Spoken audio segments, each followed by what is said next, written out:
Thank you, Hazel. John, your choice. Good afternoon. Good afternoon, everybody. Break, okay. Yeah, nice to have Sean alongside me. And Sean, like all these first round matches, so hard to really put your finger on the winner of these games. You know, so closely matched. Yeah, very much so, John.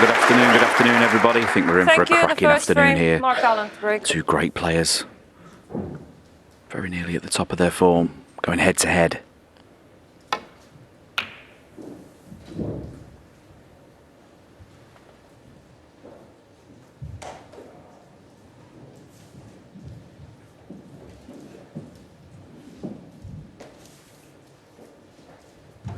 Mark Allen with his cup of hot water. Got that off Ronnie. Keeps your hands warm and get the feel.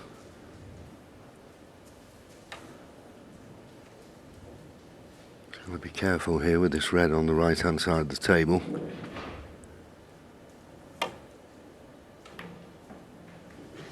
Played in nicely, although this cue ball's close to the corner.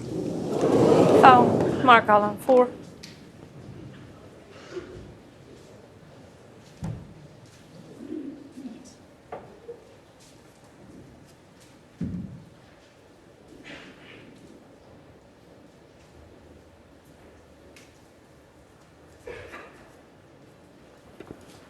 I'm going to get a chance here to see how Mark Allen's feeling and cueing. Should he take this red on to the right hand corner pocket? Well, he's not doing. That tells its own story.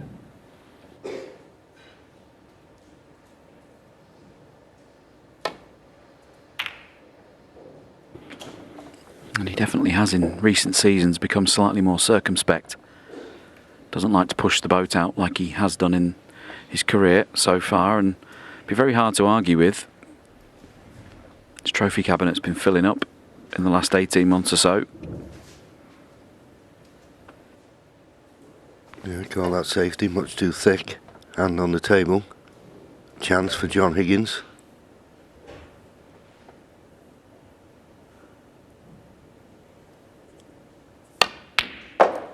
Good solid pot. Where's the cue ball going? Oh, just didn't get into it enough. Good pot.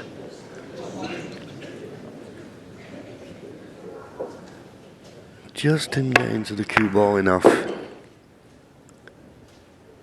Or maybe too much. Whatever. Enough. It's not unlucky. The pockets are always in the same places.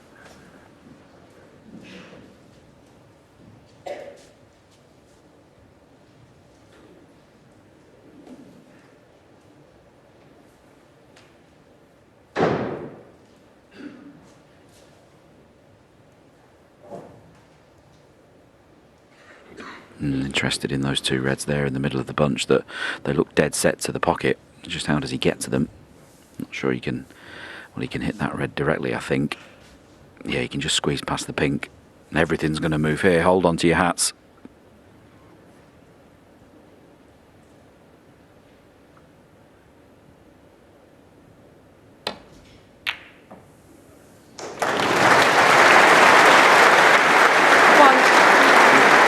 He was able to get the plant and slip the cue ball through the gap of those reds and hardly move a thing.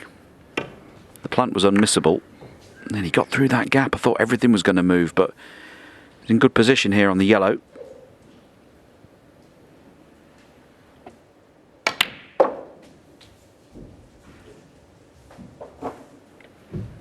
Judged that nicely. As they were saying in the build-up, he's been here since the start of the tournament, commentated on the first match. Been practicing very hard. Lots of players go about that differently and prepare differently, but I'm sure he will have been keen to get out there and play, and it's always nice to string a few early ones together and settle down. Just trying to work out whether the black will go back on its spot if he pots it. If it doesn't, the green spot's available, and that will put the black out of commission. So he needs to be sure.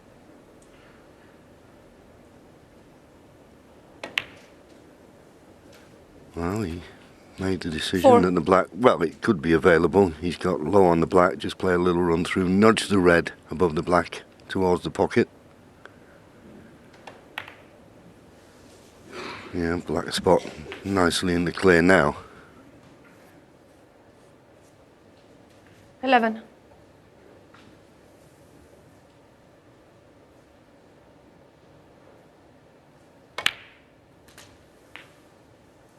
12.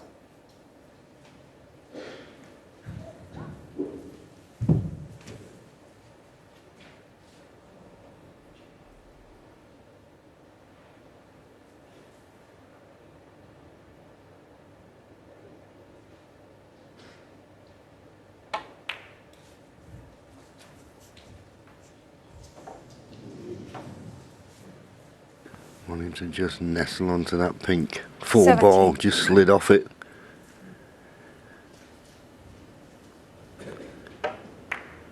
Don't think he can pot this red that he's closest to.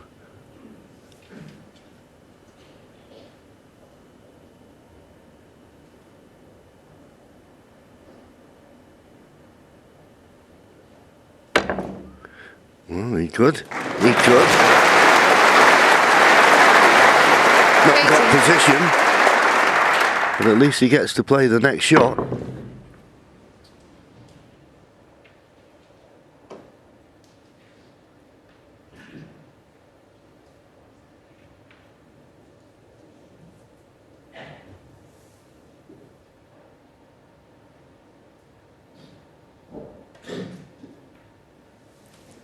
Mark Allen 18.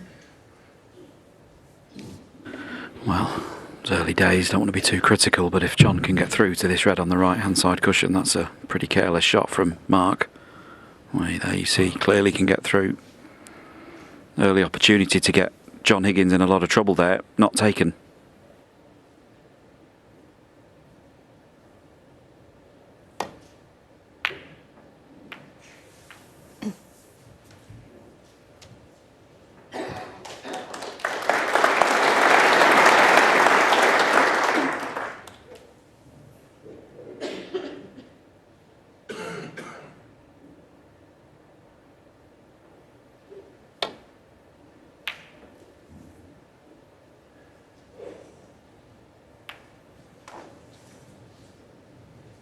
Yeah, catching a ball colour full, just leaves the cue ball on and around the baulk line, hand on the table. Chance here for John. He's got to manoeuvre the cue ball, but make certain of the pot.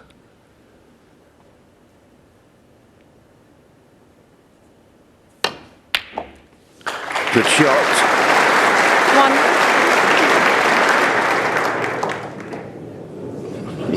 Put his thinking, I mean, he's played his first 2 shots in this match, he's gone in off. But not this time. Good opening red. Looks to be queuing nicely.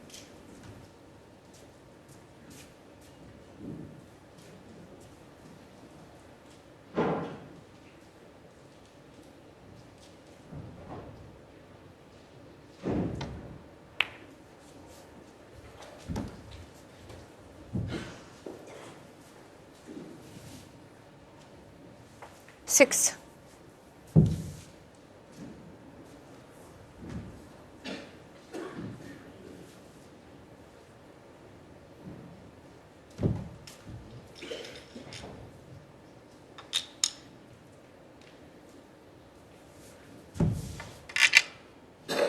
I mean, if he was straight on this red, he could stun it in and play for the pink to the left middle. He isn't. I'm wondering now if he can run through and possibly play for the black in the opposite corner.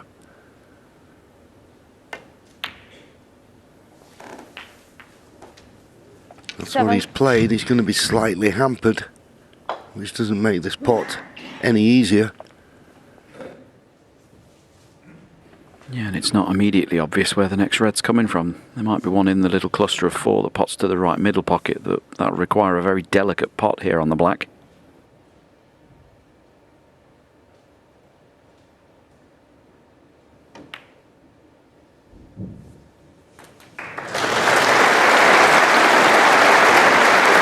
That's about the best he could do. As Sean said, 14. there is a red available to the middle. Not straightforward though. .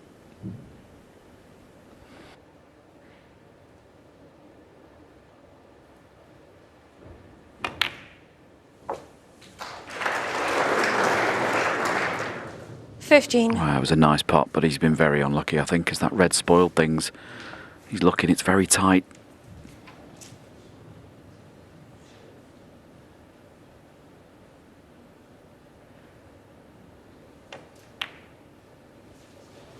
Nicely played. Very easy when there's another ball in your eye line between you and the pocket, just to 22. be put off by it, but no such danger there for John.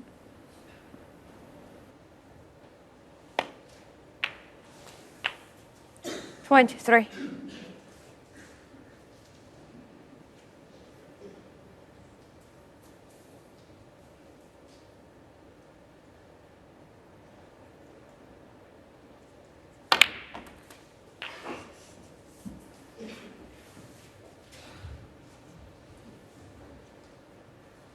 $30.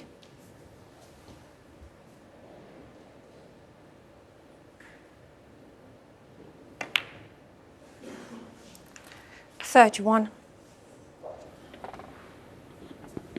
Good chance this now for John to really get the feel for the table, settle himself down into this match. He's going to need at least 2 of the 3 reds on cushions to win the frame at this visit.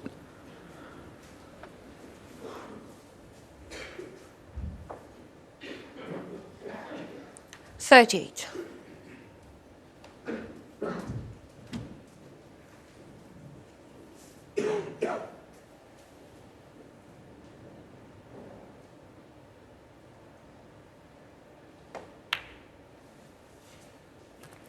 $39.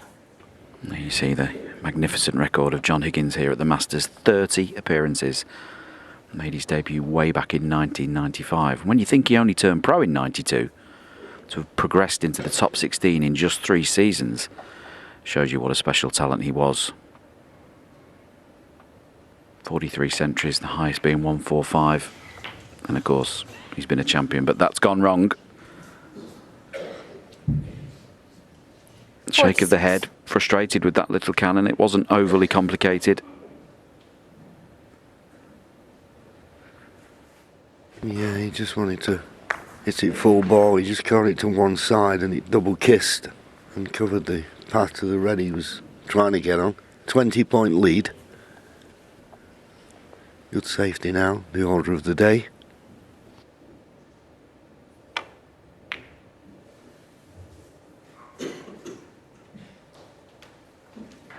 John Higgins, 46. Excellent pace from John Higgins. Got the pace of the table immediately, as all great champions do. This is a bit of a problem for Mark Allen early doors. He can obviously pot the red underneath the pink, it's available, but the cue ball would be going very close to that red that's on the cushion.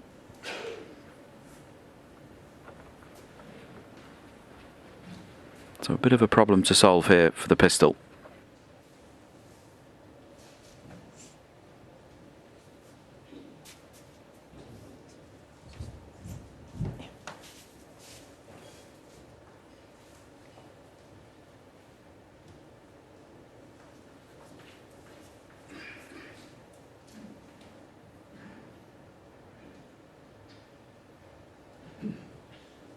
Let me just have a look. Yeah.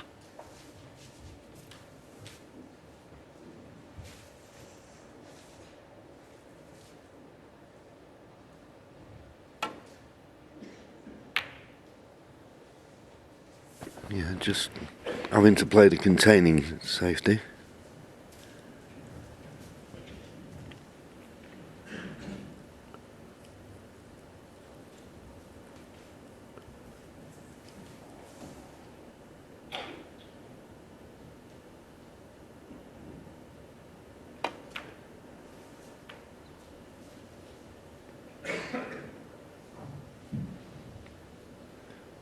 Once again, decent length of cue ball. If he's playing safe off this red, got to catch it just right. Otherwise the double kiss is on.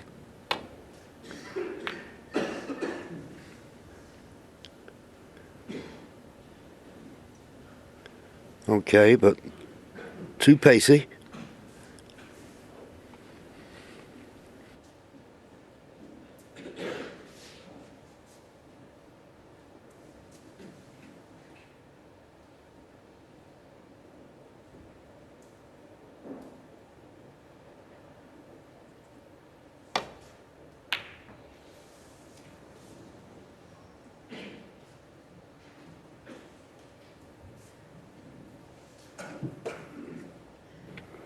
chance here for Mark Allen in his mind's eye. Could play the cannon to the brown.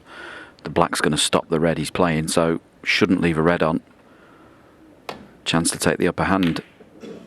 And he's just caught that red way too thick. You could see the cue ball push off line with the side spin that he used. It's a misjudgment, although the black's come to his rescue down the right hand side.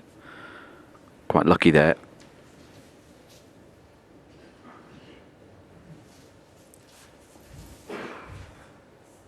Yeah, John come down this side to have a look. Can he squeeze past the black? If he can, it's a simple safety. If he can't, he's in a spot of bother.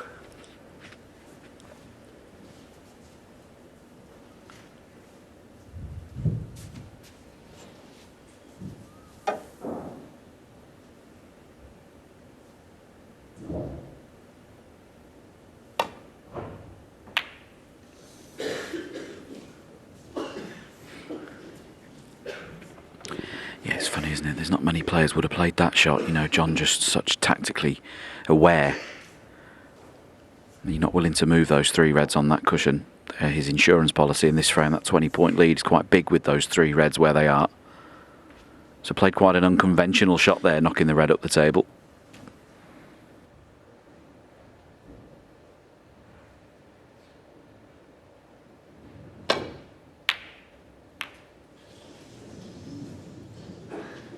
That was a big mistake from Mark.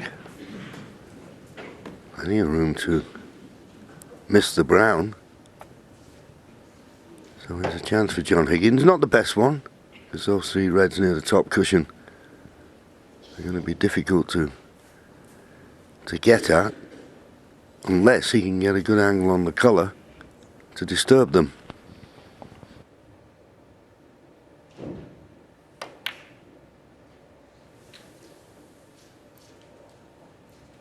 One. Now, I thought he was going to be perfect on the black, but he just rolled on. We were chatting the other day, Sean, weren't we? Very reactive, this table on the cloth. Yeah, an incredible roll of cloth, because it's the same roll of cloth that's on the practice tables backstage, and they're incredibly reactive as well. And what we mean by reactive is when you play the cue ball with spin, it's not necessarily how fast the ball moves around the table. It's when you apply spin, how long that spin stays on the ball for. That's what we mean. Now on day one, this red would have been much easier. This red might have slipped in the pocket with the new cloth. A bit harder on day four.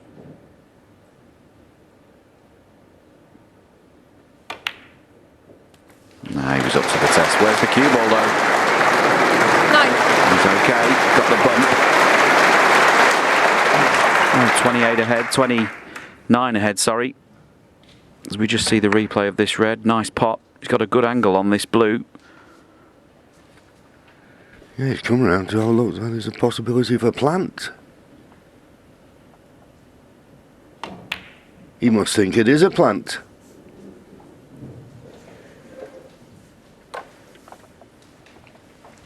$14.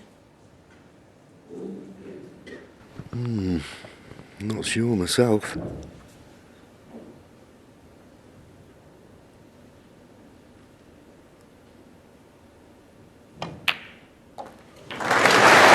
try to overdo it, but 35 points in front now. Just needs this black to get to snookers required. It's not easy, tight under the cushion.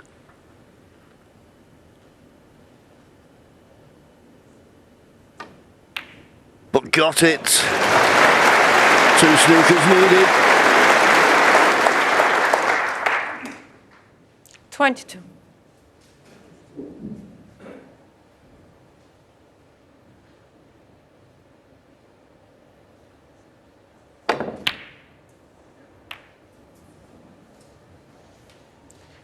John Higgins, 22. And it's amazing, Sean, isn't it? You just drop your guard for a second. I'm thinking back to when Mark potted that good red, didn't get on the yellow, should have snookered John Higgins behind the yellow, didn't, and he's been on the back foot ever since. Absolutely, no, he had a chance there. It was such an innocent looking shot, wasn't it? He had a chance to take the upper hand way back 10-15 minutes ago. And he messed up that really simple shot. And like you say, he's been fighting second best ever since then. He's got the snooker behind the pink here, but it's pretty much unmissable off the back cushion. Ball's in good places for snookers though, should he get the chance.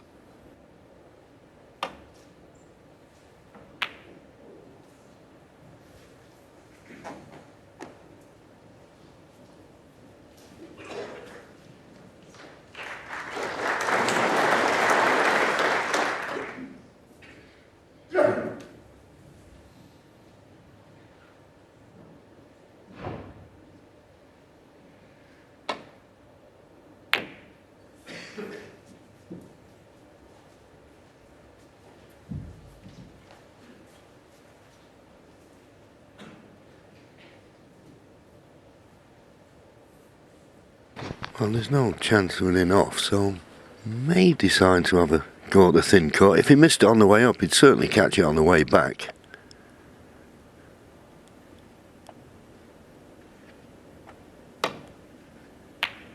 Now decided to play the normal safety. But he's got it too thick, so here's a chance for Mark to lay a snooker.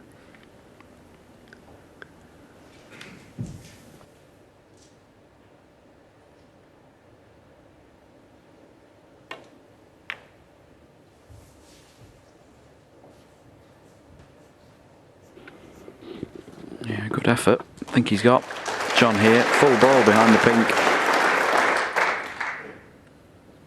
Simple escape off the ball cushion, but he might have to use a fraction of right hand side, which just makes this slightly missable.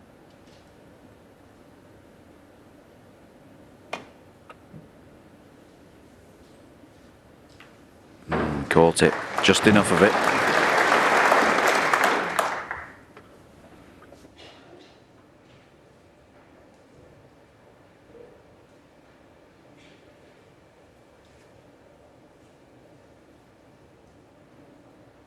Just to remind you, Mark Allen 42 points behind, 35 remaining, 2 4-point snookers needed.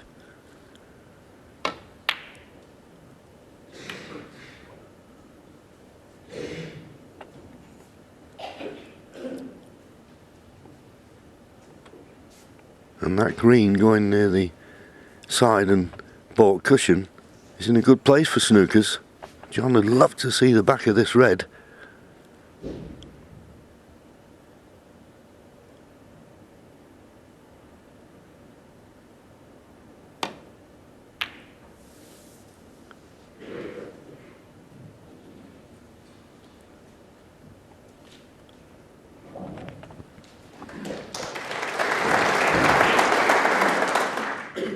An outside chance here of getting the cue ball behind the green if he plays off the left hand side of the red as we look, with a bit of right hand side.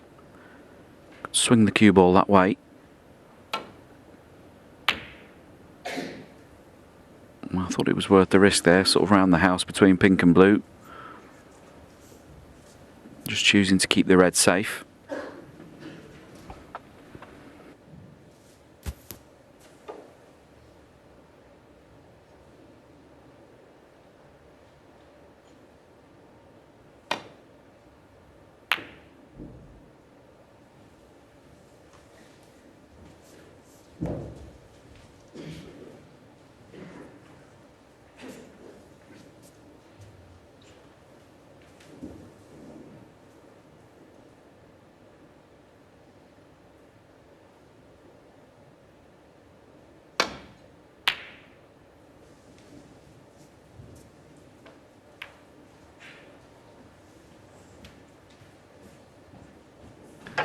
So there's a chance for John to put this frame to bed. Doesn't look like there's any in off on. Well, certainly not the speed he'll be playing it. Red goes in, frame over.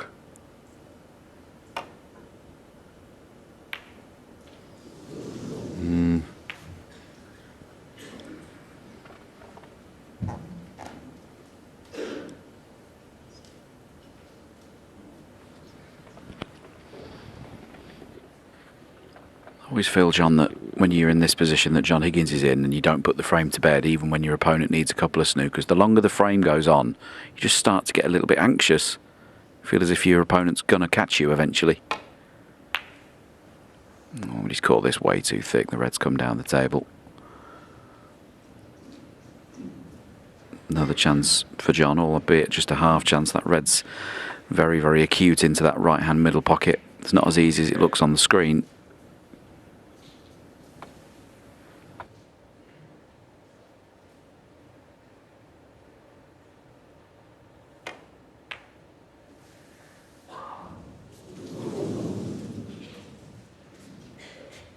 It won't go in. The priority for Mark Allen, if he can't lay the snooker, has got to get the object ball safe. Keep his hopes alive.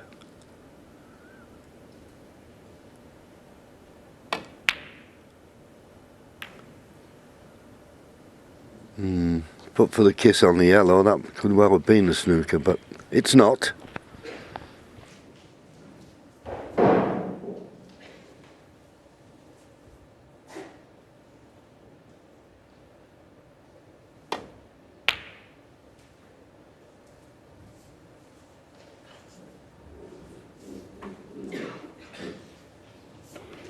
Yeah, John Higgins using the tried and tested method of when your opponent needs snookers, stick them in a snooker.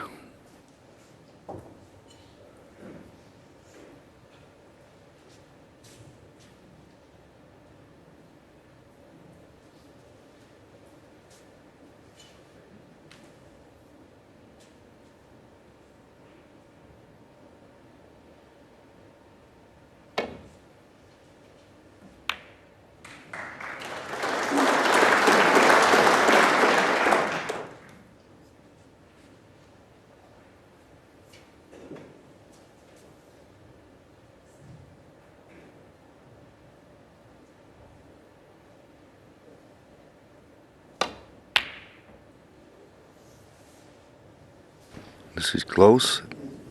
You want the snooker again, I think. Easy to hit, but can he get this red safe? Come off the right hand side cushion as we luck. No problem hitting the red. But can he get separation between cue ball and object ball? Yeah, I wonder if he might play it slowly and try and judge the connection on the red and leave the snooker behind the green.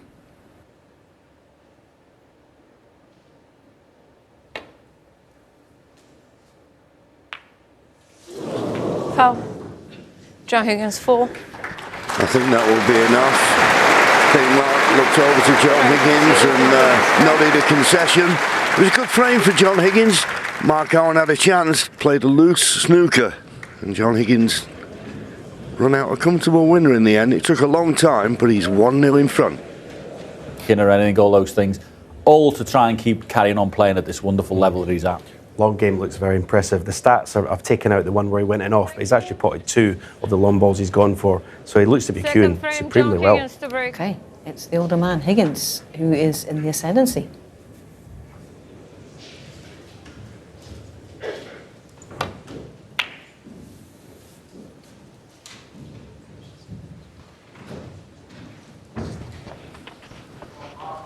Good length with the cue ball. He has left a possible pot to the right corner. Depending on the potting angle, Mark may consider it worth the risk, because the black's in the open.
Yeah, excellently judged paste on the cue ball again from John Higgins. That safety shot is fairly risky because you move in the bunch of reds, you don't know where they're going, and one has gone towards this left-hand corner pocket. But very tough to pot it from underneath the cushion.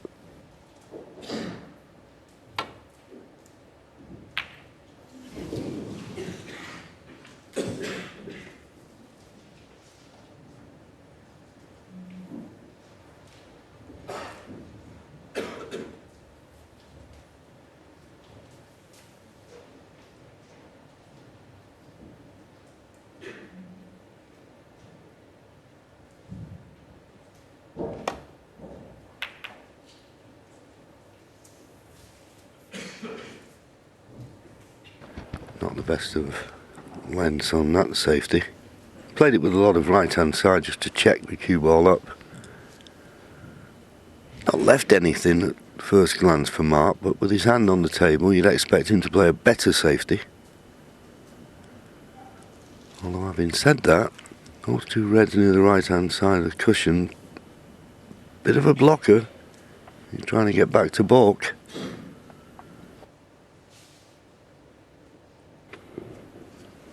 I think he can pot the red nearest to the right corner, but I think we've seen enough from Mark Allen already today to know that he's not going to push the boat out unnecessarily. But like you say, John, the safety shot off the main bunch is quite complicated with those reds there. The black's waiting should he pot it.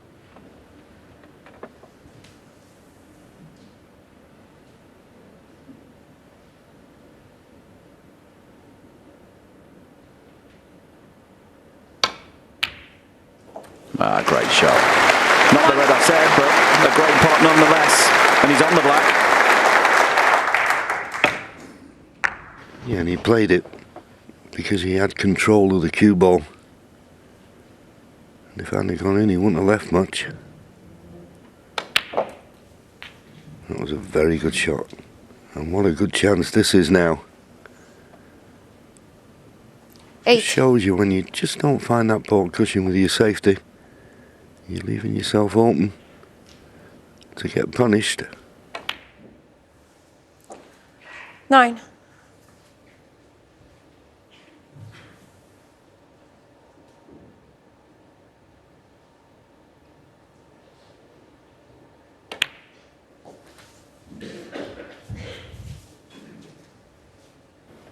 He just potted that black in the wrong half of the pocket. 16. Thick, as we call it. And cue ball hasn't gone up the table as far as he wanted. Now it's going to be running into traffic once he pots this red. So that usual very classy cue ball control we always talk about with Mark Allen, not quite here yet.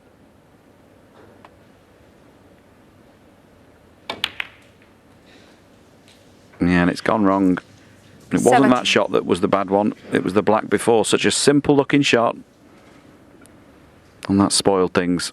Can he even hit the green to play safe? See here, it just goes in the left half of the pocket rather than into the open part on the right hand knuckle. And that slows the cue ball down. And that's end of break. Chance gone.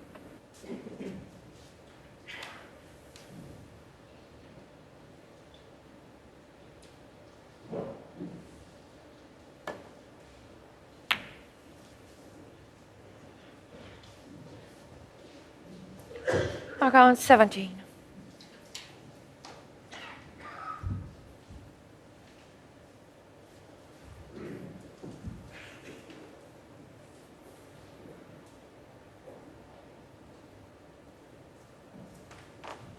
Fabulous. Alexandra Palace full to the brim, as it has been for every session this week so far. Every player's dream to play here.